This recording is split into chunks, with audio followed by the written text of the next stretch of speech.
Welcome to this lecture on seaweed biomass, cultivation and wild harvesting. My name is Olivier De Clerck. I work at Gent University and I'm the head of the Phycology Research Group. This presentation is a joint effort between myself and PhD students Lorraine Vapillon and Maria Bonafonte Castells and a postdoc in the group Sophie Franken. Let's start by providing an overview of this lecture. I will first introduce or give a small introduction to the research that we conduct at the Phycology Research Group at Gent University. And then we will proceed with a bit of introduction on what seaweeds are, how they evolved, and what their role is in natural ecosystems. Then we'll switch to growth, seasonal and geographic patterns of seaweeds. And then towards the end of the lecture, I will say something about seaweed cultivation, about wild harvesting practices, and also about sustainability of marine ecosystems that are dominated by seaweeds. So first about the Phycology Research Group of Gent University. So we are part of the biology department, and our research consists of two main topics. You will see, of course, that there is a link between these two main topics. On the one hand, we're very interested in diversity of seaweeds. So we study how seaweeds adapt to particular environments. We look at patterns of speciation.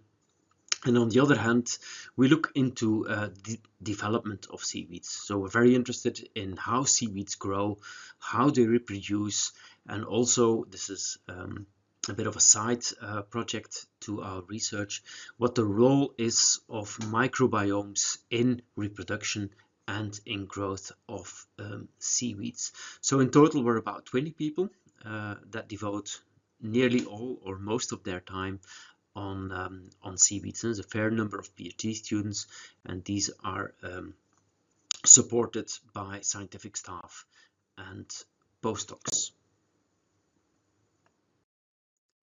So regarding these patterns, one of our main research topics is to study seaweed distributions. And seaweed distribution is actually quite simple. Where do they occur? What determines the limits of species distributions? And how do species respond to change in the environment? What you see on this slide is not part of our research, it's part of the research from Jorge Assis, who is based in the University of the Algarve in Portugal, who modeled, this is a technique that we call species distribution modeling. He modeled the distribution of three kelp species. On top you see Alaria esculenta, below it's Laminaria digitata, and at the bottom of the slide is Laminaria hyperborea. So what Jorge Assis did, he modeled the current distribution of these species, and then he forecasted these distributions towards future climates. Of course, this depends on climatic models that can give you an estimate of how climates will change over time, and then you see that in certain area of the species distributions they will lose part of their current range, while they will also quite likely, and that is depicted in gain, create new habitats and where these species will occur in future climate scenarios. So how is this modeling done? Well, this modeling is actually done by correlating the environmental parameters that determine the distribution of a seaweed with its current distribution records. That's why we and other labs as well, we spend a lot of time in accurately defining the current distribution of particular species of seaweeds. And then for the environmental layers, the environmental predictors, we have developed over the years a tool that is widely used. It's called BioOracle, and these are actually layers of environmental parameters that we use to correlate with these distribution records. At the moment, the BioOracle dataset, it's in its third version. One can download it from its website, yeah, and then one can select particular environmental layers such as sea surface temperature or the amount of nitrate in the environment, the diffuse attenuation, etc. These layers are present for the current climate, but they're also present for predictions of future climates, and then one can still choose whether you want a predictions for the near future, let's say 2050 or 2100. Good. So these techniques of species distribution modeling, they're very often used, but they also have their limitations. And one of the aspects that we are exploring is on how to improve actually these species distribution models. And one way to do this is by developing what we call hybrid modeling. And hybrid modeling, it's a combination between a typical SDM. SDM stands for species distribution model, which is purely correlative. So it correlates distribution records to environmental parameters. What does a hybrid SDM do? Well, a hybrid SDM does the same thing. It has the species distribution records, it has the environmental layers, but we add to that information that we derived from physiological experiments. Here we see an example of such a hybrid model based on a brown seaweed called Dictyota dichotoma. So what we did with this Dictyota dichotoma is that in the lab environment we subjected it to a number of different temperatures. So we set up an experiment with temperatures ranging from 8 degrees Celsius all the way to 28 degrees Celsius. And then we monitored, then we investigated how the photosynthesis was going on. That's what you see in this panel A. How the growth or the germination responds to different temperature. That's what you see in panel B. And you also see in panel C how the growth of Dictyota dichotoma responds to different temperatures. In panel D you see a combination of these three different parameters that we determined in the lab, and these we feed into a species distribution model in a hybrid modeling technique to give more accurate predictions about seaweed distributions. So this comes from a publication that was recently published by a former PhD student in the lab, Soria Delva, and at the end of this presentation I will give a complete reference list of useful presentations.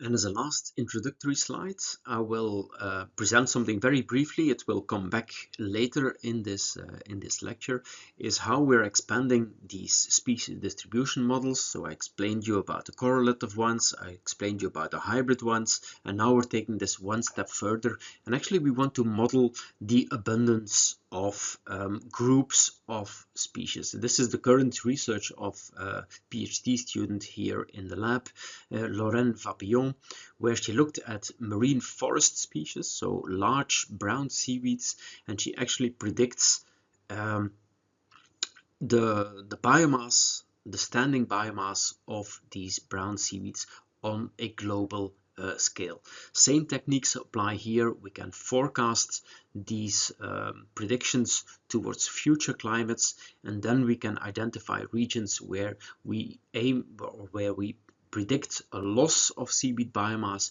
or a gain of seaweed biomass. More on that later. This was the last of the introductory slides in. So what are seaweeds? As often the case with an easy question, the answer is a bit more complicated. But let me first say that seaweeds are photosynthetic organisms. Photosynthetic organisms mean that they use sunlight together with carbon dioxide, so anorganic carbon, to produce organic carbohydrates. Yeah. In the process, they also release oxygen in the atmosphere, so they're very important as primary producers.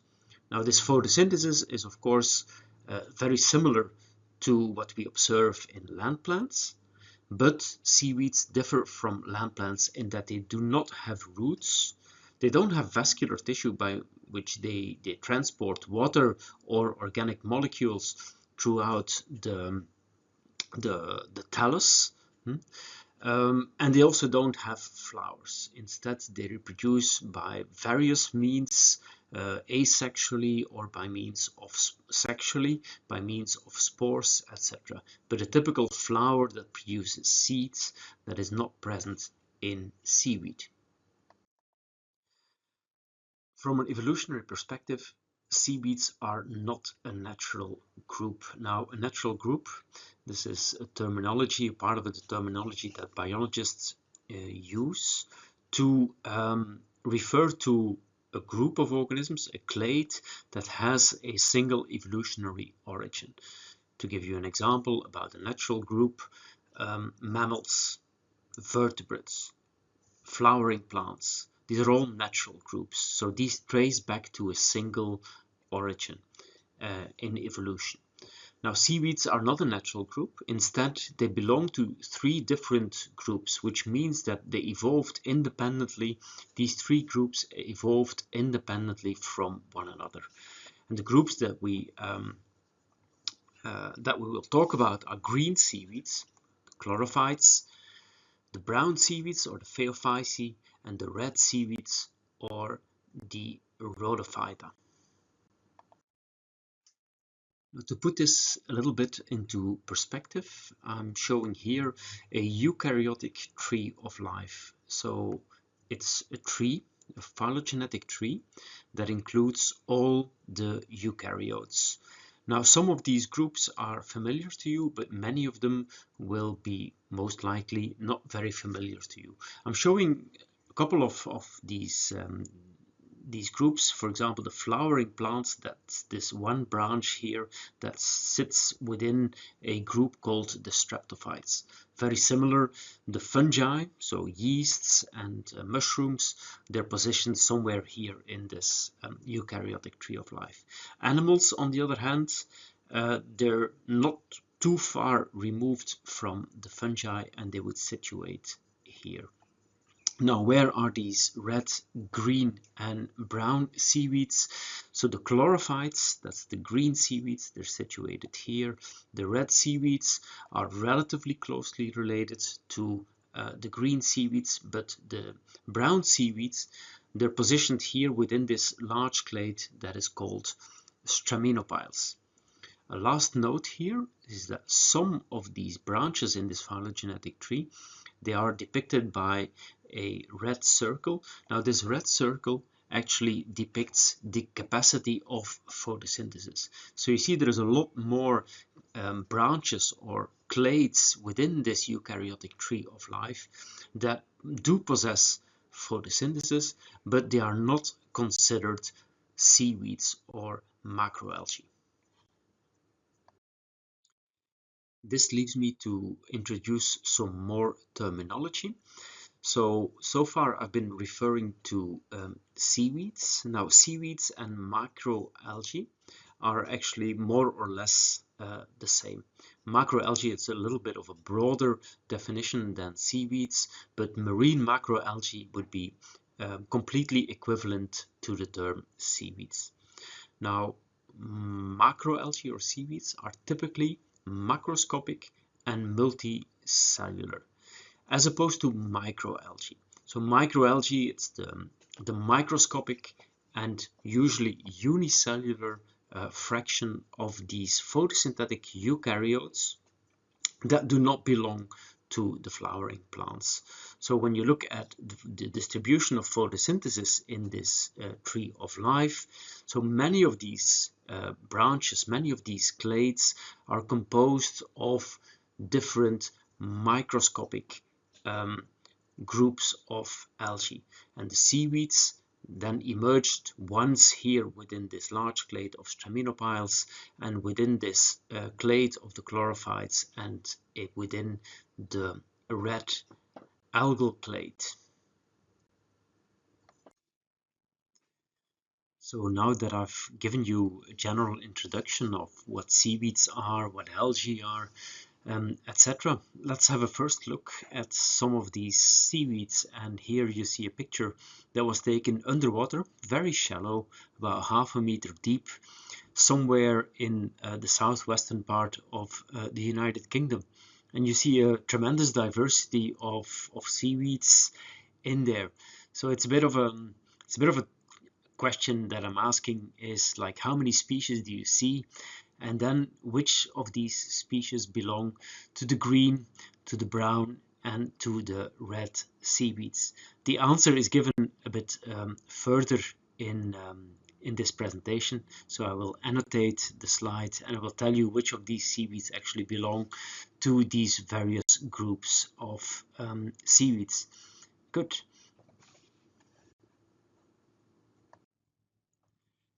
On the next couple of slides, I will very concisely introduce you the three main groups of seaweeds. And on this slide, we start with the green seaweeds.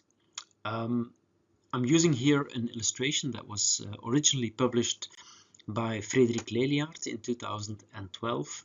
And you can see on the internet, it's a depiction of green algal diversity that is very widely used.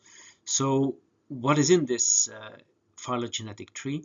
It's basically a story of an ancestral green flagellate, which is abbreviated here as AGF. So ancestral green flagellate. Now this ancestral green flagellate, it evolved into two different lineages. You see them depicted here on the left hand side, and that's a lineage that we refer to as Chlorophyta, and it also gave rise to a lineage on the right hand side that we refer to as the Streptophyta. Now, the land plants as we know them, so we're talking about moss, we're talking about ferns, we're talking about flowering plants, these actually evolved from within these streptophyte lineages. The green seaweeds, on the other hand, they evolved from within this chlorophyte lineage. And you can see them here, the Ovophyceae. This is the class where most or nearly all seaweeds that one would encounter, these belong to these Ovophyceae. You see some other classes here, Chlorophyceae and Triboxiophyceae. These are terrestrial and fresh, predominantly terrestrial and freshwater algae. And towards the base of these chlorophytes, there is a series of lineages, and each of these lineages is either an order or a different class level lineage. These are nearly all marine unicellular algae that we refer to as the prasinophytes. An interesting fact about these green seaweeds is that even though they are macroscopic, in many cases these green seaweeds are not multicellular. So what I'm actually trying to say here is that we have a number of different seaweed genera. So the first one here with my pointer, it's a green seaweed called Codium. Yeah? And below that is a calcified green seaweed, Halimeda. Even though both these Codiums and Halimedas can reach a height of 20, 30, 40 centimeters, yeah, in essence, these seaweeds are composed of a single cell. So the way that the thallus is actually constructed is different from what one would typically assume, is that you have cells, and cells form tissues, and tissues form then an organism. Well, in these green seaweeds, this is often not the case. So the Codium, I said already, that one is unicellular. The Halimeda is also unicellular. This one, mermaid's glass, or acetabularia as it's called, is also unicellular. And below we see Colerpa filiformis here, and a tropical genus called Bergesenia. Now all of these, yeah, except for the seaweed at the top right here, which is ulva, are in essence unicellular algae, but they have somehow expanded their cell volume exceptionally, so that they attained what we call macroscopic growth. They're very important organisms, very interesting organisms with respect of trying to study or trying to understand development in plant systems. Green seaweeds are also known for a spectacular event that we call green tides. Under particular environmental conditions, green seaweeds may proliferate very spectacularly. And we see this here in a number of pictures that were made around 2008. 2008 was an Olympic year, and that year the Olympics were organized in China.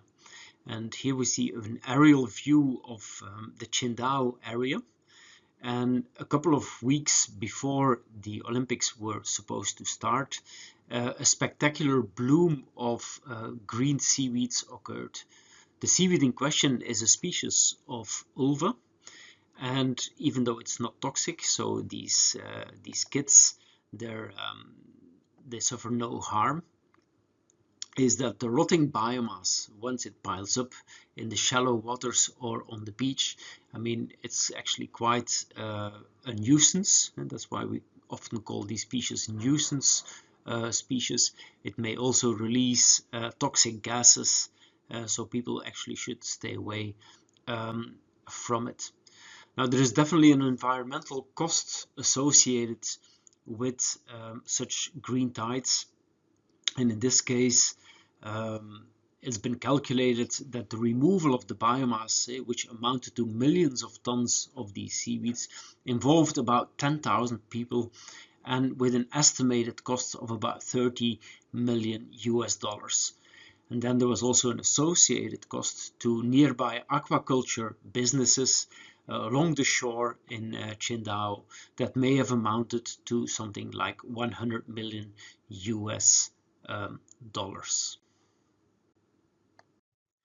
Now, the example on the previous slide was an example of green tides in the Yellow Sea in the area near Qingdao in China.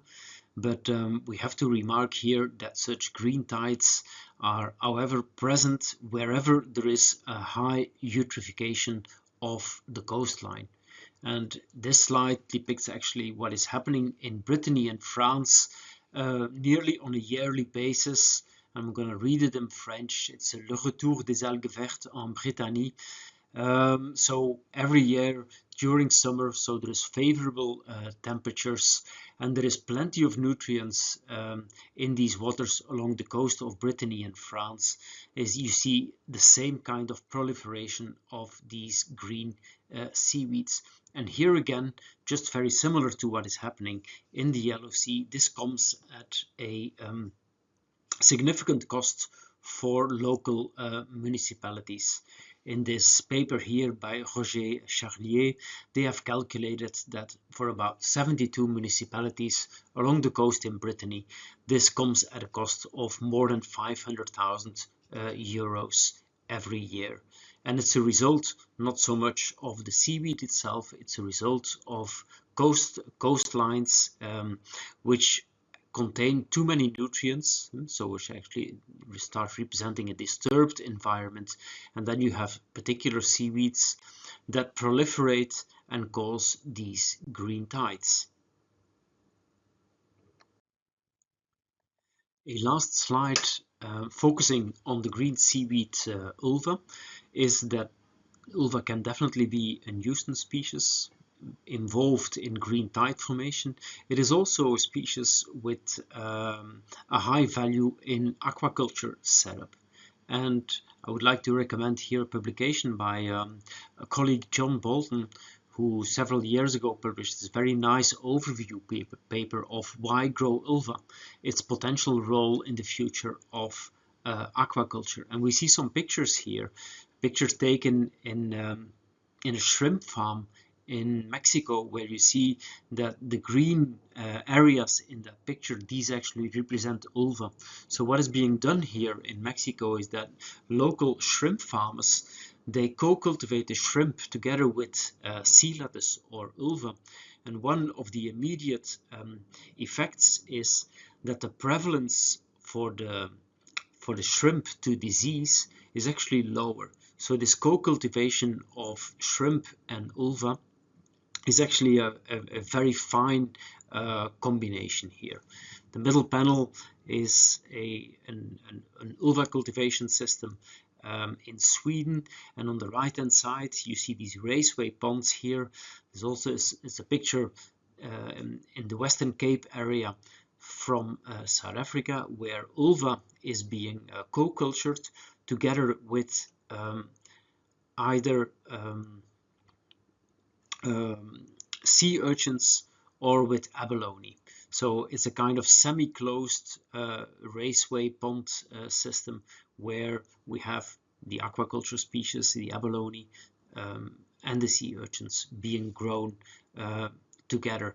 So at the bottom of the slide, I'm also introducing a paper here by Pedro de Paula Silva on how to integrate filamentous green tide algae into tropical pond-based aquaculture, and it highlights the benefits again of these co-culture systems of ulva, in this case with several animal-based aquaculture setups.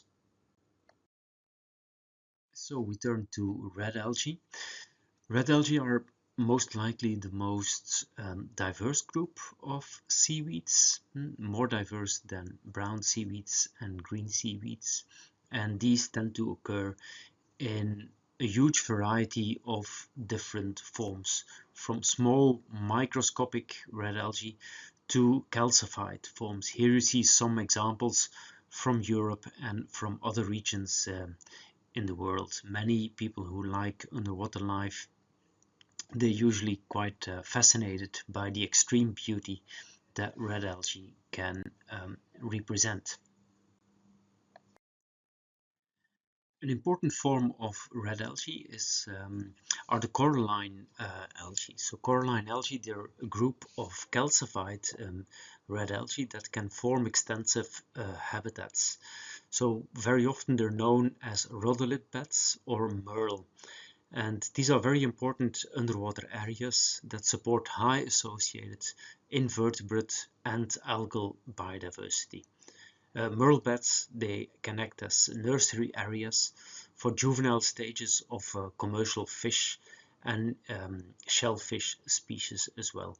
We see two pictures, or three pictures actually, in this slide. So one is a close-up of what these coralline red algae look like, and to the right hand side you see what an underwater merle bed looks like. Also in Europe, merle beds are widely distributed all the way from the south in the Atlantic to the northern Scandinavian shores. Now, unfortunately, these merle beds, these were also commercially exploited for many years. So what used to happen is that merle was brought to the surface, then dried, ground, and as a powder, then sold as a calcium carbonate rich dressing for soil. So it was actually used to improve soils. Now, because of the very low growth rates of these coralline red algae, this is deemed to be completely unsustainable, and therefore merle harvesting in many European countries has been banned for several years. It should be noted, however, that the damage that was done by the harvesting practices is in some cases, or many cases, has been shown to be irreversible. So for the last group, we're turning to the brown seaweeds, or the Phaeophyceae. Now Phaeophyceae, it's a class that belongs to a very large group, the Straminophiles. Here you see in that insert here, this rectangle, all these lineages belong to the Straminophiles. You can also see that the brown seaweeds differ quite substantially in terms of evolutionary distance from both the red seaweeds as well as the green seaweeds.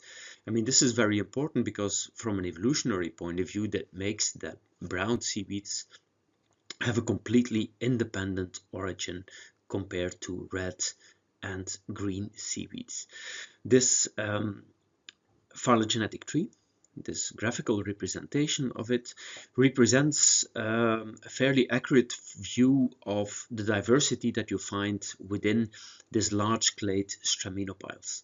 And one of the things that becomes very apparent here is that all of these groups of straminopiles at a class level, they're all unicellular.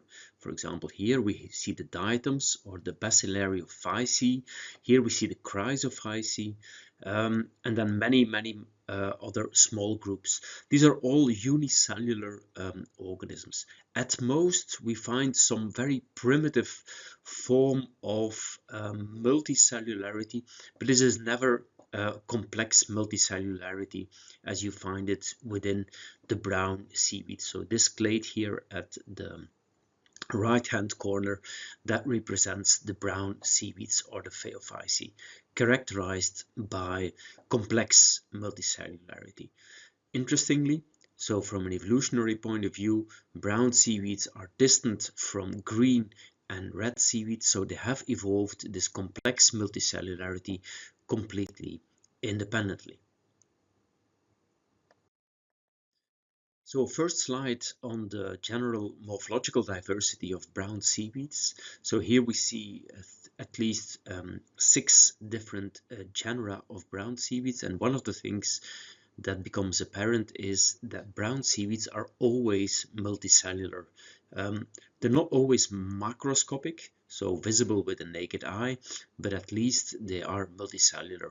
Here we see the depiction of the genus Fucus, very common along temperate rocky shores, especially in the intertidal areas. We see an example of a kelp.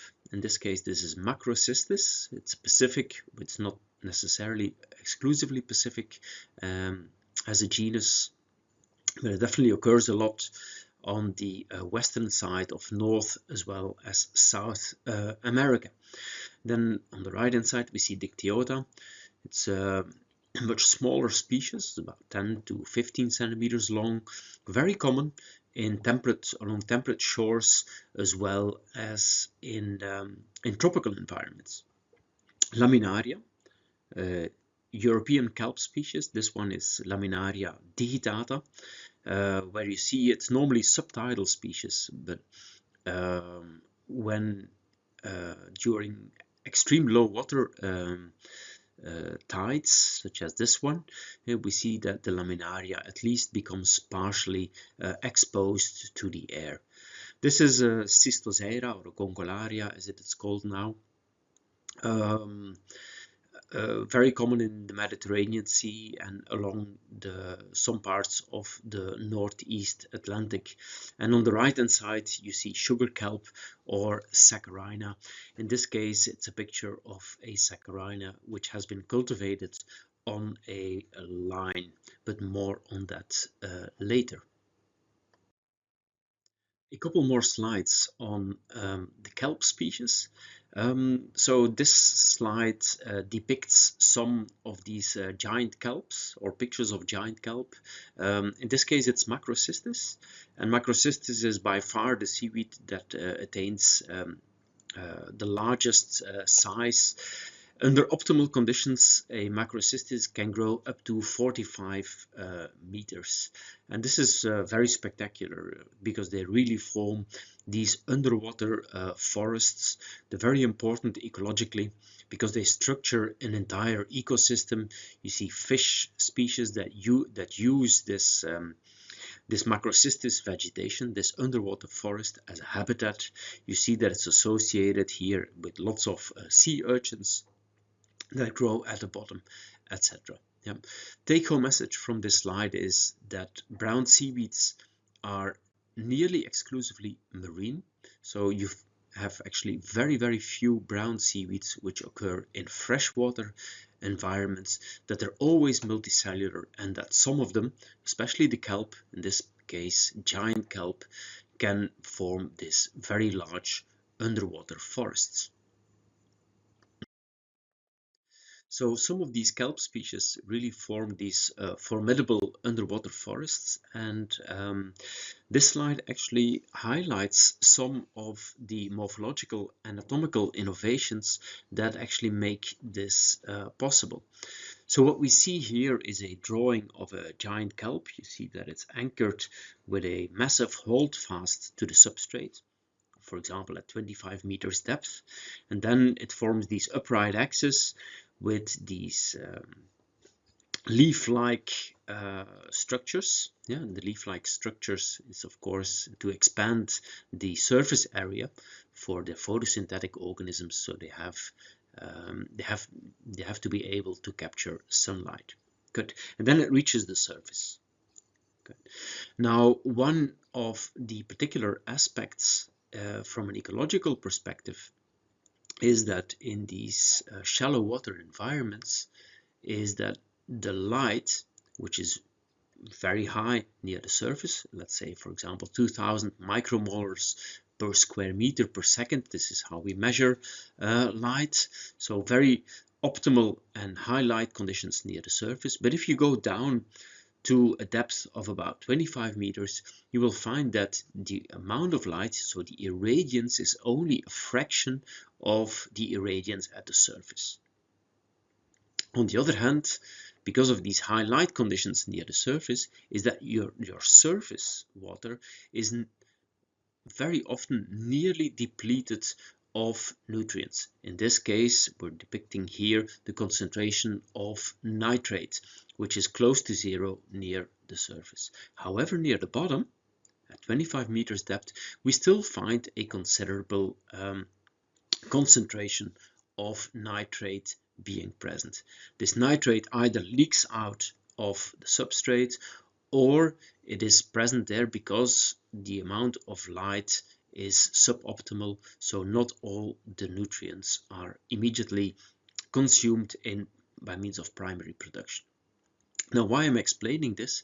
Because this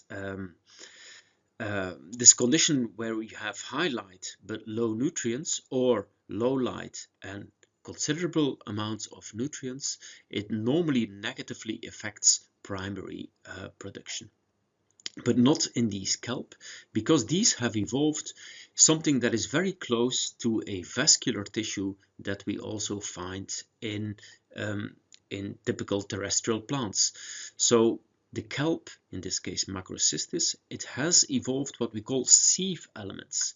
And sieve elements, another word for sieve elements, are trumpet hyphae. These are very elongated cells, and at their proximal and distal ends, these are enlarged. So two of these cells touch each other, so we have this bell-shaped structure, and the cell plate, which normally separates these proximal and distal ends, it's perforated. So if you would make a transverse section, that's what you see here at the bottom right, you see that the cell plate is clearly perforated. And why is this perforated? Actually to enable the transport of both nutrients from the deeper parts of the coast towards the surface, and vice versa, to transport sugars, in this case a mannitol, which is transported from the surface down to the lower region. In terms of estimates, so the mannitol is transported at about 70 centimeters per hour, while the nutrients are transported at about 60 centimeters per day. It's equivalent, it's not identical, but it's equivalent to a vascular tissue that we do find in terrestrial or vascular plants. The kelp species are in that respect quite unique, even within the brown seaweeds. So brown seaweeds do not always have this vascular-like tissue, but it is present in most, or if not all, of the kelp species. The next couple of slides I will devote to brown seaweeds that dominate European shores. Now, a very typical aspects of brown seaweed diversity is in intertidal and shallow subtidal environments, is that these brown seaweeds display a very typical zonation pattern. If we see an example in a sheltered versus a moderately exposed shore, so on a sheltered shore, the seaweed that you find at the uppermost part is called Pelvicia. Yeah? And this, if you go down towards the low water mark, you will then encounter a band of seaweeds that is dominated by the brown seaweed Fucus spiralis, followed by Fucus vesiculosus, Ascophyllum, Fucus serratus, and then last but not least we have the European kelp species Laminaria digitata, Saccharina latissima, or Laminaria hyperborea. Now this changes a little bit from a sheltered towards a moderately exposed shore. You see that some of the species are less present. You see here moderately exposed. We have more Fucus vesiculosus, also some Ascophyllum, and then some brown seaweed, some red seaweed chondrus at the lower part. Now, what determines this intertidal zonation pattern? Well, this has been a subject of a lot of research in the 20th century, and it was generally concluded that the upper boundary of the species is determined by desiccation stress. So the amount of stress that a particular species can endure will determine its upper boundary in the intertidal area. The lower boundary, however, these are not determined by desiccation stress, which is normal, but these are determined by competitive interactions with other species. Good. What do we see on this slide? We see a shoreline in Ireland, where this is the intertidal area, and this intertidal area is very much dominated in this case by the brown seaweed Ascophyllum nodosum. Here we see at the bottom right, we see a close-up of what Ascophyllum nodosum looks like.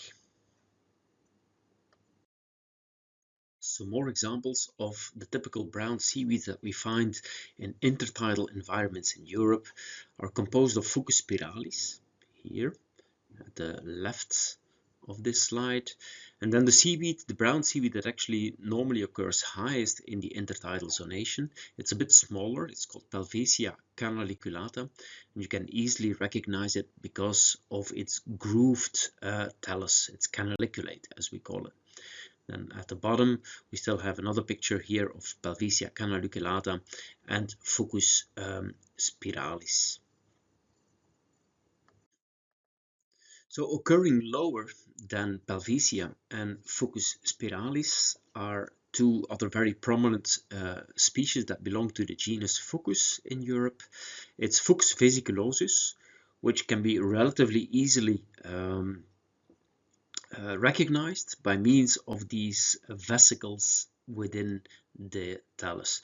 It's a bit of a tricky character because the vesicles are not always present, and there is the other species, Fucus spiralis, which does not have the vesicles. In general, species identification of Fucus, the vesiculosus spiralis complex is quite not always that straightforward.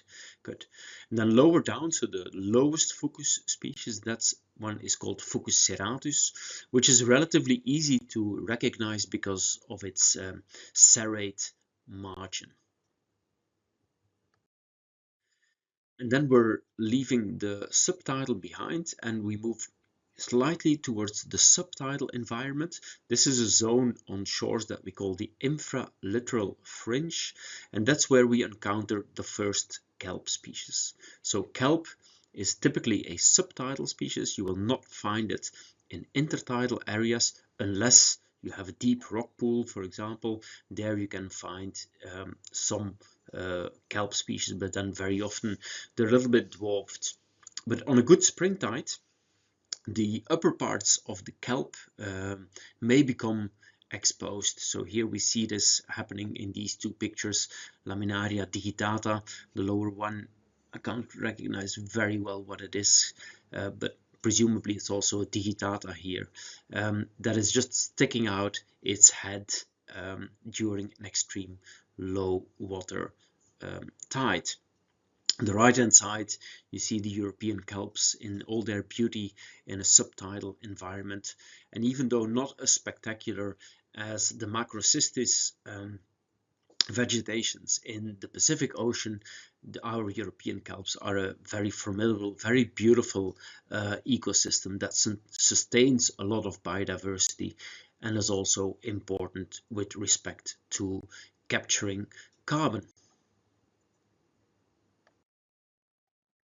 Now I'm turning to a completely different part of the world. So we're leaving our temperate shores, temperate European shores behind, and we're moving towards tropical environments. And the first seaweed species that is very important with respect to biomass is a genus called Sargassum. Now Sargassum, for those who know a little bit about geography, there is an area in the western part of the Atlantic Ocean that is termed the Sargasso Sea. It's actually very beautiful depictions of what Sargasso Sea is like, but it traces back to the old days where Spanish and Portuguese explorers crossed the Atlantic Ocean to find what eventually became known as the Americas. For example, Christopher Columbus in the 15th century, he described these floating mats of seaweeds, and he termed that part of the Atlantic Ocean the Sargasso Sea. For those who know a bit of Portuguese, Sargasso is also a word that is used in Portuguese to depict seaweed or large seaweed in general. Now, what is special about these Sargasso Sea and the genus Sargassum is that it's actually the only brown seaweed that is entirely floating. So here we have a seaweed. Most seaweeds, or nearly all seaweeds, are attached to a hard substrate. That's why you find seaweeds actually nearly exclusively in shallow water environments, such as shorelines, for example, where there is still enough light that penetrates to the bottom. If you move further away from the shoreline, the water is generally too deep, seaweeds cannot attach, and then, of course, obviously, there is no seaweed present there. Now, Sargassum, or in this case, a number of Sargassum species that occur in this area of the North Atlantic, they're actually the only exception. These Sargassum fluitans is one of them. It's a seaweed that never attaches during its life cycle. And it forms these floating packs that drift near the surface, and they're quite important. They're important with respect to that they attract fish species, they attract invertebrates such as crab species, and then of course there's also birds and turtles that will use this these seaweeds either for shelter or to feed upon. On the left hand side you see a hystric species. It's a kind of fish species that associates with these sargassums, and obviously you can see that this fish has become adapted to camouflaging itself very well among these seaweeds. A detail of the sargassums that occur in the Sargasso Sea is provided here.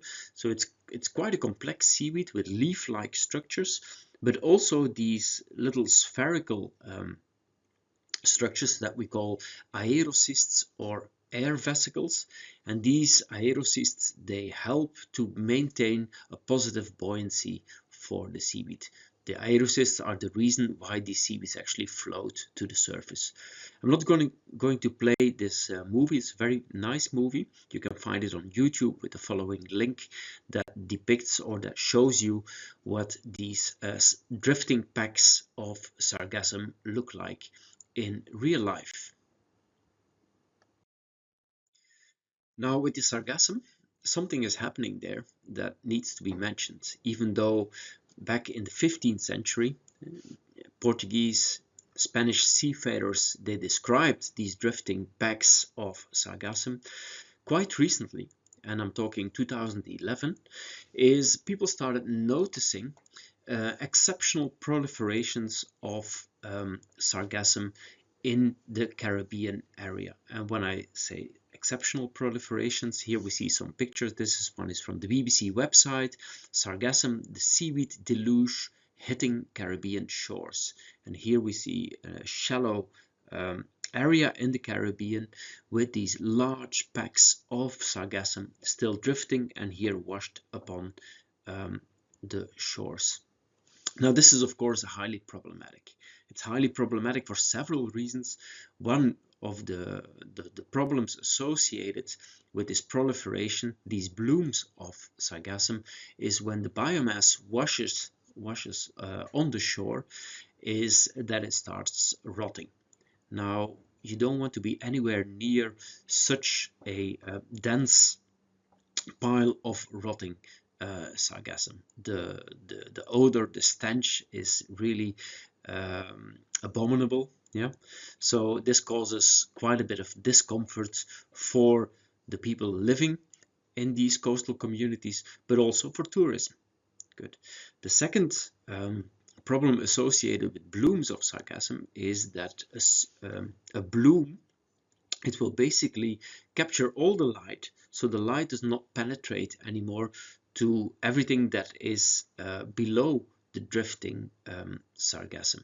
So that means that seagrass vegetations, which normally grow in these shallow parts of the subtidal area, they will become deprived of light, so the seagrasses also die. And importantly, that corals, scleractinian corals or reef building corals, they also need light because they are associated with microscopic algae, zooxanthellae, that also capture the light. So again, the coral reefs, these suffer, the seagrass vegetation suffer, etc. So this is a very unfortunate situation, and the question is what causes it? I've included this slide to highlight how recent the events of sargassum blooms actually are. The sargassum blooms, they have been coined the Great Atlantic Sargassum Bloom, or GASB. And the illustrations that I'm depicting here come from a publication by Wang et al. Published in 2019 in the journal Science. So we see very clearly that as early as 2000, 2005, 2010, there were no such blooms. The blooms really started in 2011. Then there's been a couple of years without blooms, picked up again in 2015, and then in 2018 they witnessed the highest biomass accumulation. Of course, the paper was published in 2019, so there is no follow-up on that, but believe me that the sargassum blooms, they have not stopped. They have, in general, they have increased even since 2018. The maps below, these derive from satellite imagery, and they depict a couple of very interesting phenomena. First of all is that when you see this bloom, this GASB bloom, it is situated further south from the typical Sargasso Sea. Sargasso Sea would be situated around here, while the GASB occupies a more southern latitude. And it's not only confined to the Caribbean Sea, it is actually also spread out over much of the Atlantic Ocean. So there has been speculation as to what causes this, and a first line of or a potential hypothesis was actually the increase in nutrient runoff from the Amazon River and the Orinoco because of over-fertilization, rainforest deforestation, etc., that this would be linked to the proliferation of the sargassums. Another hypothesis states that increased Saharan dust, so we have the Sahara situated here in Africa, so when the sand blows onto the Atlantic Ocean, it brings with it dust, and this dust is quite rich of iron. Iron is known to be a limiting factor for algal productivity, so an increased source of iron may have stimulated the growth of the sargassums. As a third hypothesis, it's it relates to changes in oceanographic conditions. For example, the upwelling of cold, nutrient-rich water.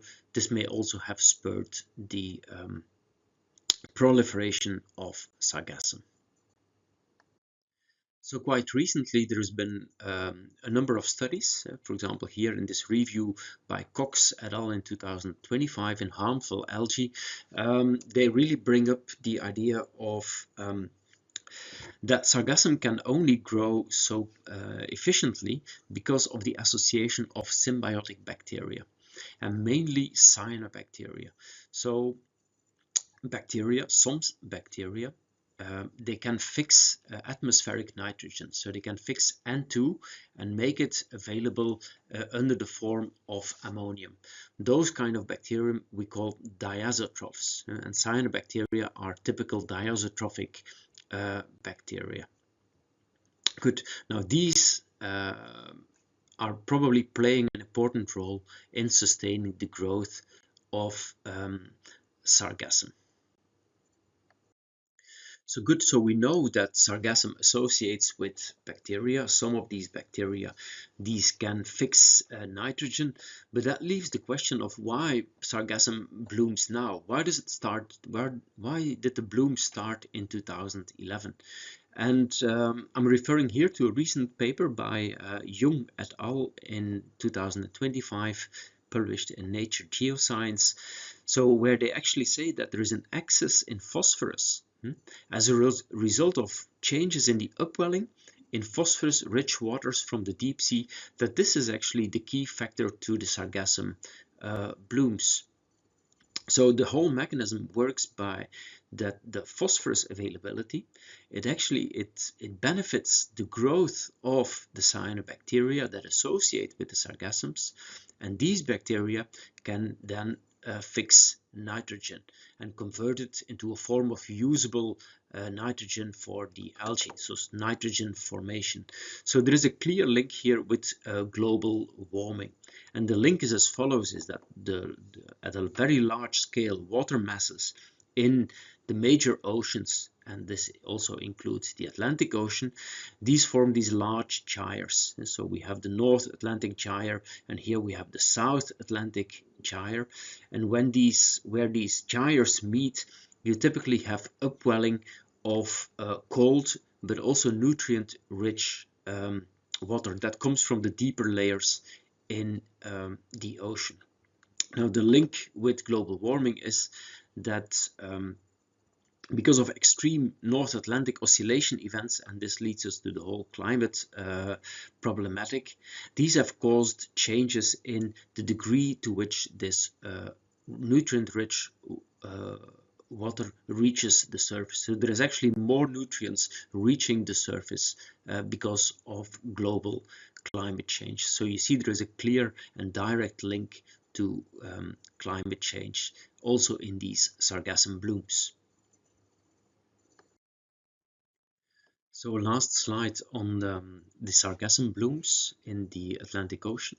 So I've highlighted that this Great Atlantic Sargassum Belt is actually situated more south than the traditional sargassum distribution in the Sargasso Sea. Now, a very relevant question is, so what happened to the sargassum in the Sargasso Sea? And this has recently been investigated in a paper by Zhang et al. In 2025, also published in Nature Geoscience. And we see here on this first panel, we see a situation between 2000 and 2010, so that is before the large proliferation of sargassums in the area. And then indeed you see this biomass of sargassum in the Sargasso Sea. Then the early events, 2011, 2014, we witness the proliferation here of sargassum at more southerly latitudes. So this is the Great Sargassum Belt that I've spoken about in the previous slides, but there is still sargassum here in the typical Sargasso Sea. Now, more recently, however, and then we're talking about the period between 2015 and 2023, is that the sargassum biomass in the Sargasso Sea has largely disappeared. So, or at least it has declined dramatically since 2015.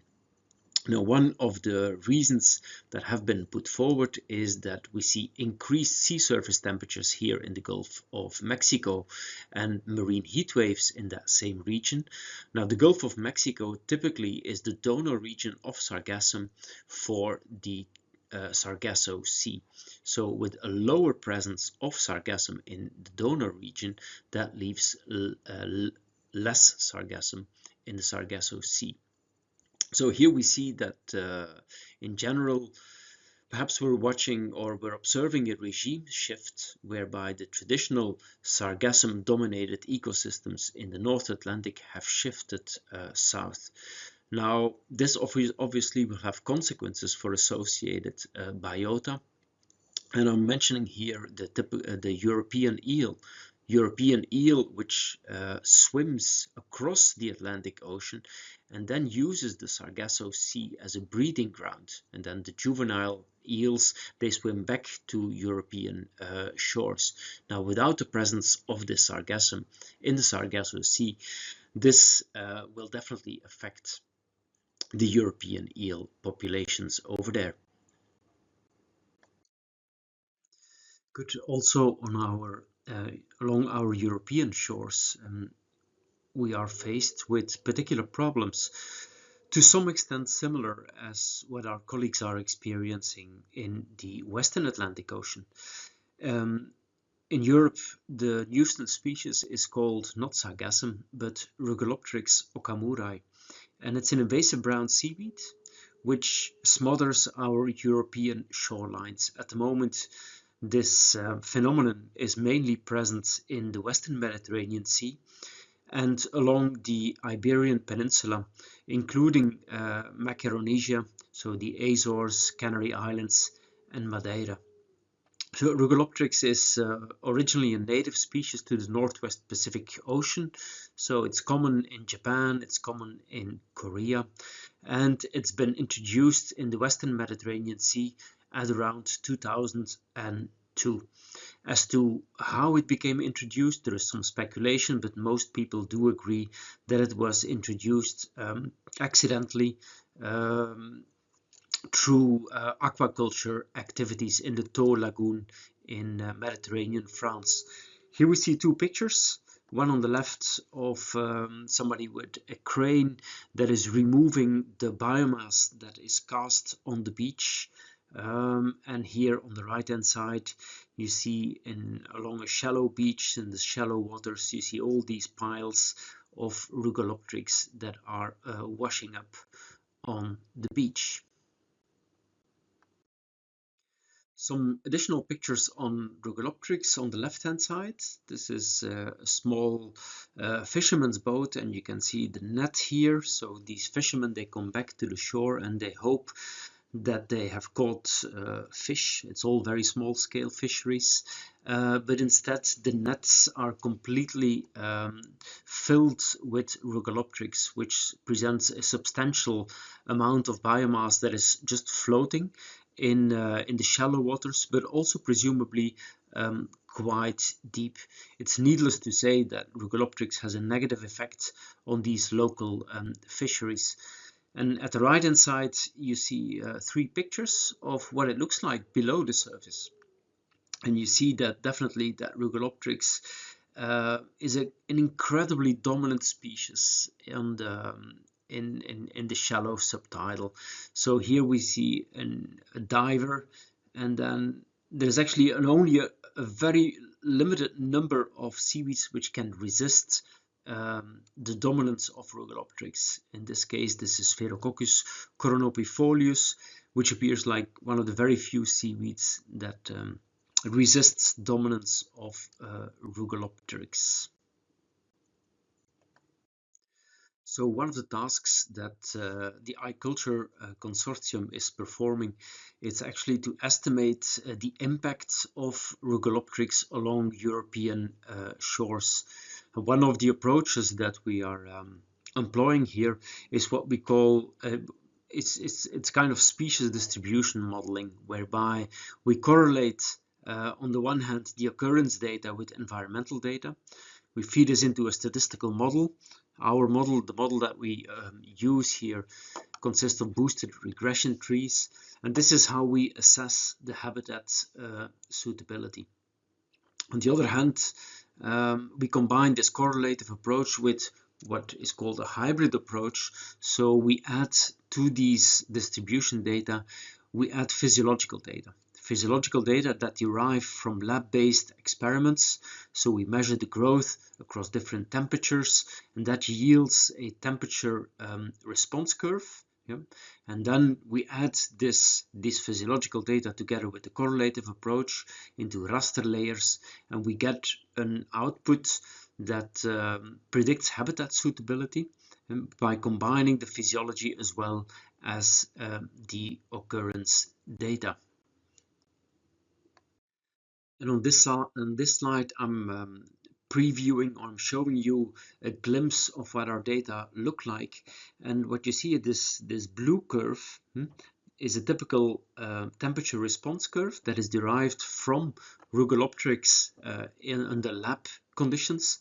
And the orangey line here is a very similar approach, but as used for a native species. As a comparison for a native species, we use Dictyota dichotoma. Why? Because it's relatively closely related to Rugalopteryx, and it presents the kind of same life history and also the same let's say ecological niche both species have. Then we translate these physiological data on the right hand side to growth patterns of seasonality, and the two lines, one for Rugalopteryx and the other one for Dictyota, are depicted here for various locations along European shorelines, from Bergen in Norway to all the way to Cadiz in the south of Spain, and then the Calanque, so near Marseille area, etc. And then we see that the patterns, or the seasonal growth patterns that we can derive from this for both species in most cases are actually quite similar. So based on those kind of data, we hope to derive an informed view of how Rugalopteryx, when it will become introduced along the northwest European shores, think about Atlantic France, the United Kingdom and Ireland, perhaps all the way to southern Scandinavia, what kind of behavior Rugalopteryx will show. Perhaps I should say that at present Rugalopteryx has been introduced all the way here to Bilbao in the Gulf of Biscay in Spain, but there is no records yet of the species north of that area. Whether it will do so in the near future, that of course remains a big question mark. You may remember that on one of the earlier slides I invited you to speculate on how many different species you would see on this picture. Remember, the picture was taken in the southwestern part of the UK, somewhere in Cornwall, and I would say there's at least 8 different species here. I've labeled them. Number 1 is probably Caliblepharis species. Number 2 we have here. Number 3 is also a red species. Number 4 is this bluish alga, and this bluish alga is actually a brown seaweed. Number 5 is an ulva, that's a green one. Here we see another representative of this ulva. 6 is a red. 7, it looks very whitish, is also a red alga. And 8, you see some laminaria here in the background. That's more or less the last species that I identified here. So I've colored them according to the groups. Red stand for red algae, green stand for green algae, and brown stand for brown algae. So what do we learn from this? Well, first of all, there's a lot of seaweed diversity in this picture, but also that especially in the red algae, color can be very variable.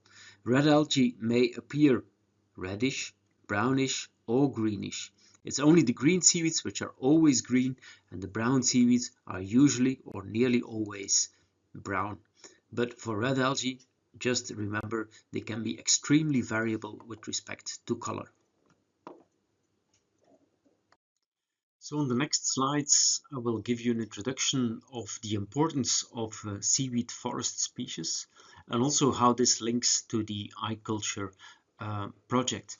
Let me first tell you that seaweed forests, talking about kelp, that these are among the world's most productive marine ecosystems, and they're of immense ecological importance. Every biologist is convinced of the ecological, biological importance of these kelp ecosystems, but many people also forget that these kelp forests, they sustain a measurable and very significant economic value. I mean, we're talking about $500 billion US dollars per year. And this significance is mainly situated by sustaining fishery production, nutrient cycling, and carbon removal from the ecosystem. Unfortunately, these kelp forests are in decline, usually worldwide, and either directly or indirectly linked to extreme climatic events. Now, apart from the biological value is the idea that marine forest species or seaweed forests are also used by mankind. And here I'm giving some numbers and an overview of the practice of harvesting these natural populations. And harvesting natural populations, this is mainly done for the hydrocolloid industry. So in Europe, per year, there's about 170,000 tons of laminaria that's been harvested, fresh weight per year. Chile, so the Pacific Ocean, Southern Pacific Ocean, harvests about 240,000 tons fresh weight per year, mainly of Macrocystis, remember this giant kelp, as well as Lawsonia. China also harvests 400,000 tons fresh weight per year, Saccharina, Sargassum. South Africa was also not to be neglected, where mainly Clonia and Laminaria are harvested. As to the practices of the harvesting of these natural populations, it depends. For example, in Norway, people usually use this kind of a comb, by which this comb is then scraped across the marine forest, yeah, and the larger individuals are removed. The French, on the other hand, they use what is called a Scooby-Doo, yeah, and it's kind of a metal string that is whirled, yeah, and that rakes up the seaweeds. In other parts of the world, it's done either, it can also be done by hand, etc. Here we see a picture from the harvesting of sargassum in Vietnam, which is then dried on the beach and packed and used as a feed supply for cows mainly. Compared to the aquaculture industry, actually the harvest of natural population is actually small, relatively small. So the world aquaculture production of seaweed is about 35 million tons fresh weight per year. So these numbers are much more bigger than the numbers from the harvesting of natural populations. By contrast, in Europe only farms about 600 tons fresh weight of seaweeds, and that was in 2023. Last thing that I should say about this is that in Europe there is also a significant discrepancy between, on the one hand, the seaweed aquaculture and the applications in the hydrocolloid industry. Yeah. So the seaweeds that we grow by aquaculture, these are not necessarily the ones that the hydrocolloid industry uses. For example, in Europe, seaweed farming is mainly dominated by Saccharina. And now, how comes this is dominated by Saccharina? Because we can control the life cycle very well, and Saccharina also has a very fast growth rate, so that makes it a very attractive species for cultivation. While seaweed harvesting in Europe focuses mainly on Ascophyllum and on Laminaria, And this is driven by the quality and the quantity of the hydrocolloids, being alginate in this case or fucoidan. So there is this divide between what we grow and what we harvest. So in the next years, or the years to follow, it'll be very important to reflect on that. Whether we're going to cultivate the species that we really need by the hydrocolloid industry, or whether the hydrocolloid industry will adjust towards the species that we can grow by means of aquaculture. So how is the harvesting of natural populations regulated? Well, let me first say that, harvesting kelp, these seaweed forest species, it's actually a delicate balance between, on the one hand, your economic needs, and on the other hand, ecological suitability. In most of Europe, harvesting is regulated at the local level. And this can be, for example, in Brittany, in France, or Norway, or Ireland separately. And there is no overarching European legislation. And in most of the countries, so there is interactions with the scientific community to sustain this, or to promote the sustainability.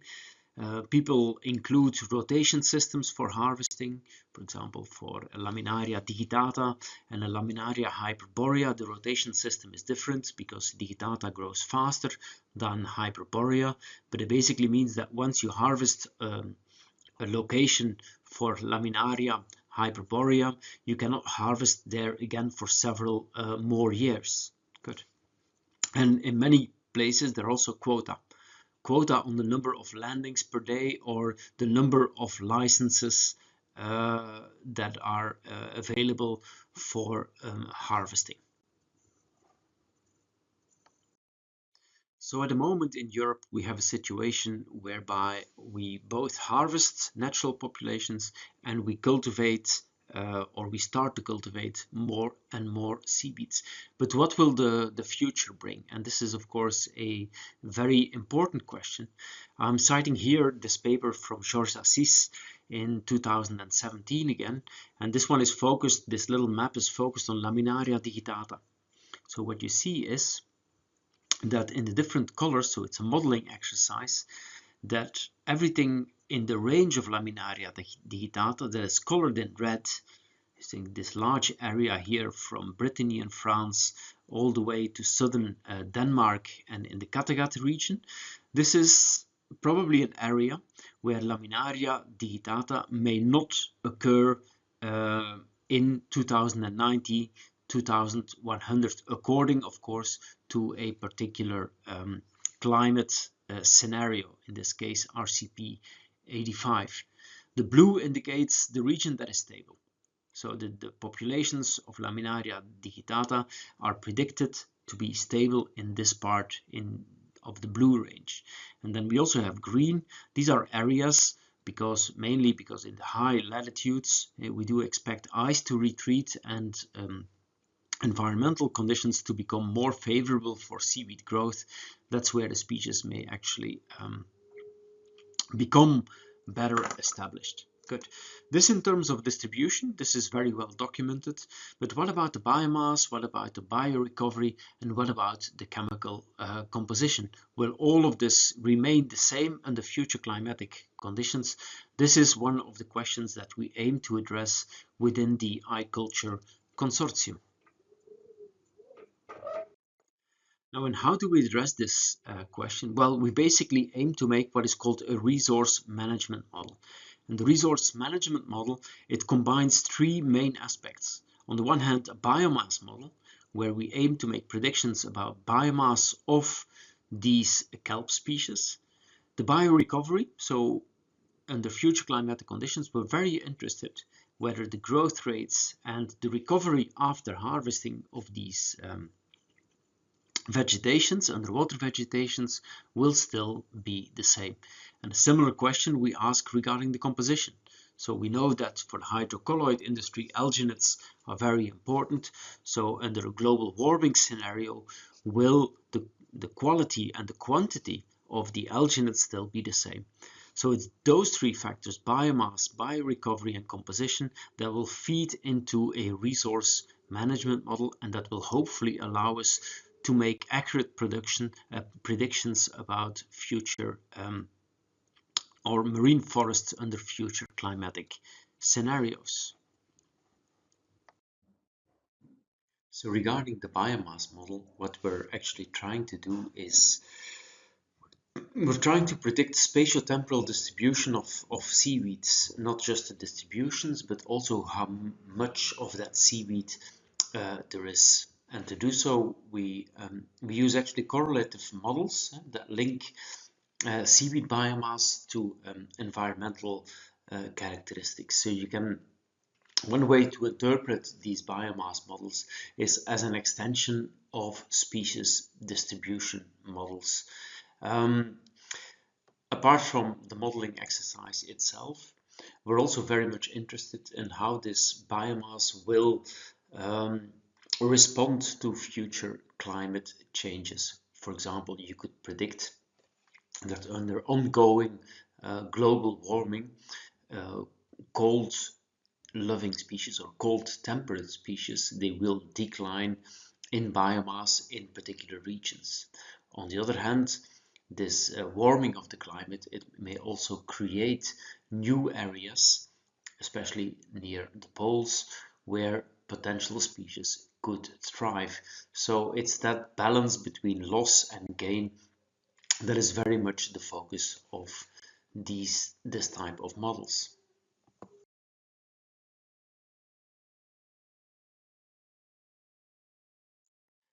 This dataset on the biomass of the marine forest species is something that will become available shortly to everyone. So we're planning to release a data paper on that, and of course, I mean, the data have been polished a bit. So in terms of a technical validation, so the polishing of the data set, so we adjusted the taxonomy. The geographic coordinates have been checked. There is no land pixels, let's put it this way.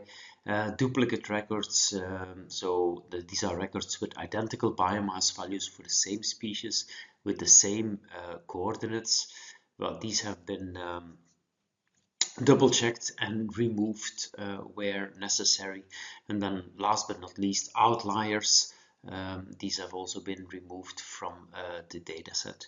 So what does the dataset actually looks like? Well, you basically have for each record you have a paper. So the identification of a paper, you have the species, then you have all sorts of biomass, fresh water, the units of the fresh weight, the units of the fresh weight, the dried biomass, if the dry weight, if it concerns dry biomass, density, etc. And then when finer descriptors are available, such as the fresh weight of the stipe, fresh weight of the lamina, etc., that's also been recorded. And then last but not least, there are some technical descriptions on coordinates, quadrant sizes, sampling depth, sampling year, month, and region. So I think it's a fairly complete, very nice data set that will be of use to many researchers in the future. And then back to the biomass model itself. So I already highlighted on the previous slides that it relies very much on occurrence records of presence, absence records of various seaweeds, as well as the biomass records. And these are then correlated with environmental parameters, such as sea surface temperature, chlorophyll A as a proxy of the amount of nutrients, and photosynthetic active radiation, or PAR. For the environmental parameters, we relied on a global data set. It's called BioOracle. We used the third version of it. And the occurrence, biomass records, and the macroecological variables these were then correlated using a machine learning approach. And so what we used is a technique is called gradient boosting.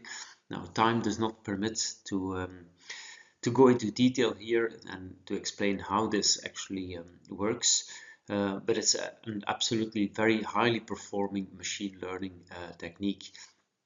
And then these predictions are then translated back into geographic space. So we see a small part of the globe here with the United Kingdom and part of France, where the different colors actually depict the suitability, yeah, or the biomass in this particular case for seaweed biomass.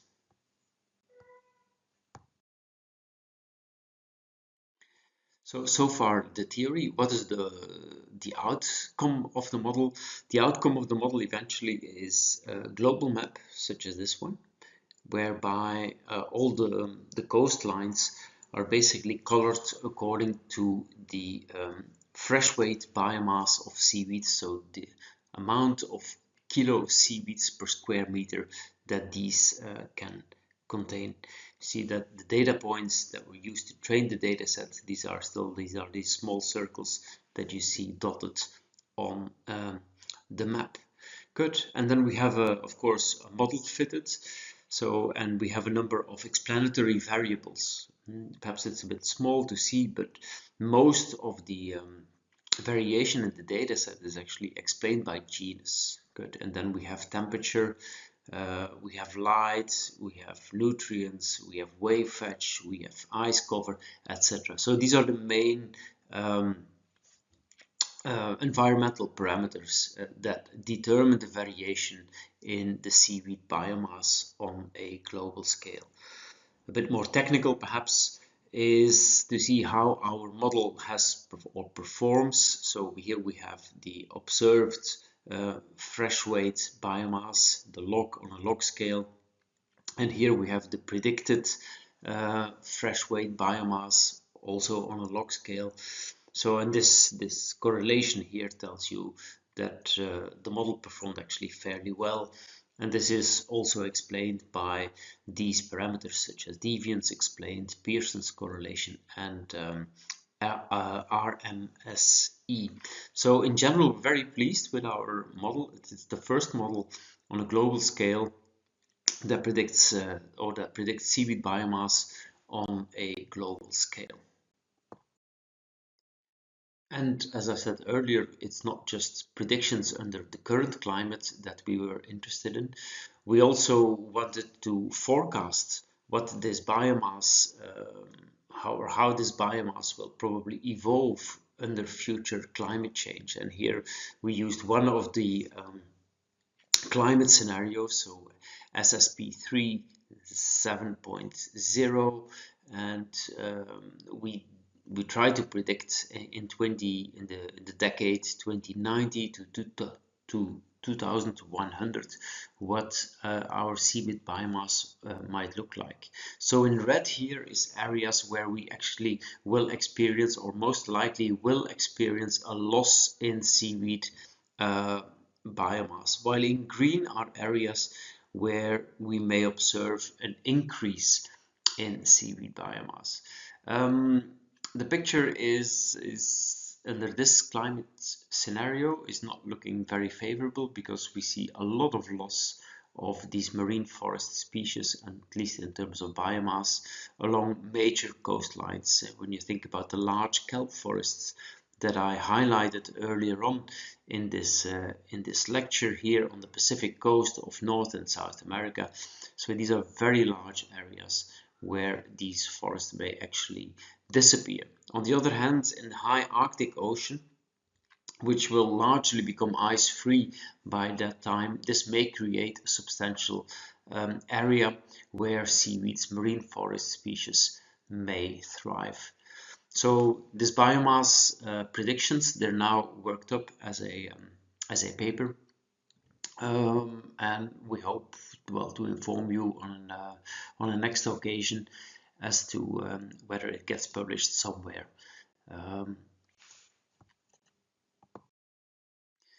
So the biomass model is one of the models that we explore within a context of the iCulture project. The other type of model that we are exploring is what is called the biorecovery model. So what we're trying to do is we're trying to predict the extent and the time that is required for a kelp vegetation to recover from disturbance. A disturbance can, for example, be harvesting. It can also be a heat wave that wipes out most of the biomass. What we use here are a number of key parameters such as growth, mortality, recruitment, and we link these again to environmental parameters. Good. And then based on this combination of parameters, so we can introduce a particular stress, we can modulate the amplitude of the stress, for example, imposed by harvesting, and then see how long the vegetation needs to recover. We're using an individual-based model for this that was initially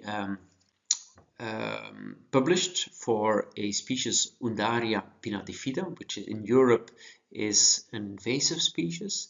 The benefit of it is that the life cycle as well as the physiological parameters that are needed for such a model are very well understood for Undaria pinnatifida.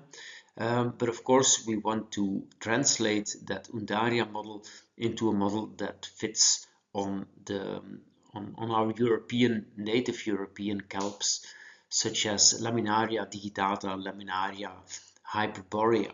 Good. So at the moment, we're implementing this model, translating from Undaria to Laminaria.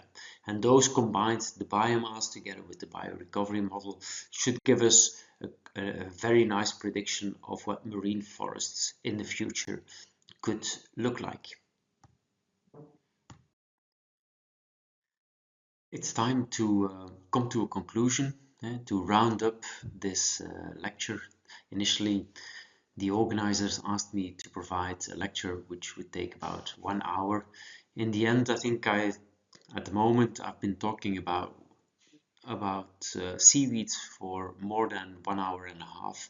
So it's time to round up, to finish. And I hope that you enjoyed this this lecture. As a summary, I would like to just highlight that I've been trying to give you a bit of an overview of seaweeds, their diversity, their evolutionary origin, and also at least a glimpse of their importance with respect to ecosystems that are supported by the presence of seaweeds. I've also highlighted several cases where seaweeds proliferate. So seaweed biomass increases, it's out of control and it causes problems. There was the examples of ulva which causes these green tides in eutrophied parts of the world. Think about the Yellow Sea, but also think about some parts of Europe where eutrophication causes these annual recurrent blooming events of sea lettuce or ulva. And there was, of course, the very spectacular case of sargassum in the tropical Atlantic Ocean, which seems to proliferate as a direct consequence of a changing world, global climate change which interacts with large-scale oceanographic phenomena, such as the gyre systems in the oceans, the amount of nutrient-rich water that comes to the surface by means of upwelling, and this causes this devastating sargassum bloom in the tropical Atlantic Ocean. Closer to home, in Europe, Rugelopteryx okamurae, very similar phenomenon, also a brown seaweed proliferating out of control, becoming a nuisance, or very much a nuisance in this case, perhaps not so much because of global climate change, but definitely because of introduced species. So there is a lot of transfer of species intentionally but also non-intentionally across the globe. In this case, it was probably aquaculture, so the transfer of oysters from the Northwest Pacific, think about Korea, think about Japan, into the Mediterranean Sea, which brought this Rugolopteryx okamurae to Europe, where now it smothers our coastlines and it devastates these coastal ecosystems. And then last but not least, I've given you an introduction of the efforts that we're making within the iCulture consortium to build resource management models. And so I've been talking about biomass models, I've been talking about biorecovery models, and I hope that these results will become available to the larger public very soon. I thank you for your attention. And as a last slide, I would like to thank the many collaborators.